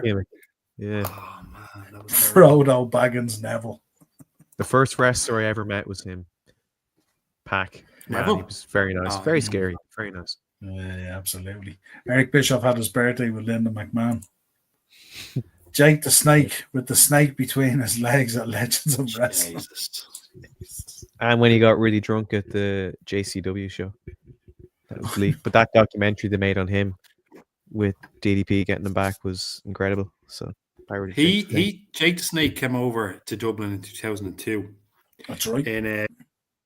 In Basketball arena. In the National Basketball Arena. And he was in a bad way. It was that long ago I have a Polaroid with him. That'll tell you how long ago it was. Must have been AWR or No, it was Irish No. Wrestling. It was the Irish Whip couldn't have been surely. Simon Rochford brought him over. That's right. Yeah. Irish Whip. I remember I heard stories about them. I think one time the van broke down, so everyone was stuck outside. So Nigel McGuinness started doing card tricks for all the kids. Now, Ray, and other things. the ultimate card subject to change. There you go. Literally. I think the other two boys on the card were doing comedy skits and stuff like that. I think Raven was on that as well, and so was the Vari, if I'm not mistaken. Yeah. All the foundations of what we have today. So I mean, Absolutely. and we're blessed what we have in Ireland. There was an Irish Whip show in Cavan, and it was there on the day I came home from holidays, so I couldn't go. But I remember seeing. I can't remember anyone who was on it apart from Ballymun Bruiser. But like our local paper did a thing on them. And he's like, Ballymun Bruiser, he looks like a very colourful coucher there. Tell me about the Ballymun Bruiser. He was "Oh, on he's a great TV3 on a documentary, and he's like, when I'm preparing for a match, see this wall here? Here's what I do. I do this, and I do that. And I was like, holy Jesus. I have to say, I liked Kevo. When he used to come out dancing and he's deadly. Gold and all that. He was class, but that TV3 thing shouldn't have happened. You're making him sound like, do you know Big Joe Joyce? Sure, look at the real boss here. Joe Joyce. He wasn't that. He's better than that. The same age as Vinnie Mac. No, you ain't. You ain't the same age as Vinnie Mac. Give over. Yeah, but there you go, folks. Another show. Speaking of history, this is the longest show in the history since I've done it. This is the longest show I've done with you. There you go. Yeah. Well, we had a lot to get through. We had a lot to unpack. Sorry for everyone watching. It must have been absolutely miserable to spend the last 2 hours with me here. No, listen, it could have been worse. They could have been stuck in a room listening to a certain song on repeat, which we will not mention. And there's probably people who take pleasure in that, and they probably dread watching our podcast. Like, what a sick world we live in. Like a rerun of Hostile or something like that. Right. Before we close up, can I just say, just very quickly, right? Just something that was said there a few minutes ago, and we'll end on this because I'll talk to you about this another time. There is life in the Wyatt Six. There is life there. There's a way to do it, and I'm telling you now, we'll go through it another time. So I leave it there. I just wanted to get that out there because I know what the Wyatt Six looks like to people and certain people, and I've had conversations with yourself, Niall, and we'll revisit this. But to me, there's life in the Wyatt Six, and I'll leave it there. Yeah. The light flickers, but it never goes out. Yeah. We'll talk about this next week. But crowbar that in there and you got away with it on the longest show ever. We're not going to hit 2 hours, thank God. Folks, subscribe to the channel, hit the bell notification button, drop a like on the video, and of course, check out the guys' socials as well and make sure you're following them as well. Give them heartache after the show if they came up with something crazy. There you go. More life in a packet of potato than the Wyatts. Yes. Get in. No. I think there's life in Goldberg having a good match. Give over. It's going to be an uphill battle. I'll see you next week. See what Goldberg said today? Said he's disappointed that his final match won't be in Saudi Arabia. Well, where he can pick up 2 black bags of money instead of 1. Israel. It was Israel, I think. Huh? It was Israel, actually, I think. Where do we have any idea where his last match is going to be? I was assuming it already happened, but there you go. Yeah, well, we wish. It'll probably be Saudi. We won it. They're not learning, Eddie. This whole idea of having a last match is not a great idea. No. Just saying. History will suggest it. Right, folks, until next week. Talk to you soon. Catch you tomorrow night. I'll be on with Marky for Monday mashup on a Wednesday. But we'll also be following Chelsea in the Europa Conference as well. And then I'll be back on your screens on Thursday with Darren to dissect down everything, talk about the Champions League final, and probably have an old chinwag about transfers and all the rest of it. Joe Leonardi, you get the last one. How are you, pal? Just at the end of the show, you'll have to catch us on the replay. But thanks for jumping into the comments. Really appreciate it, pal. Love the support.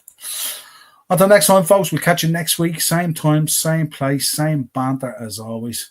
And thank you for tuning in. Good night. God bless.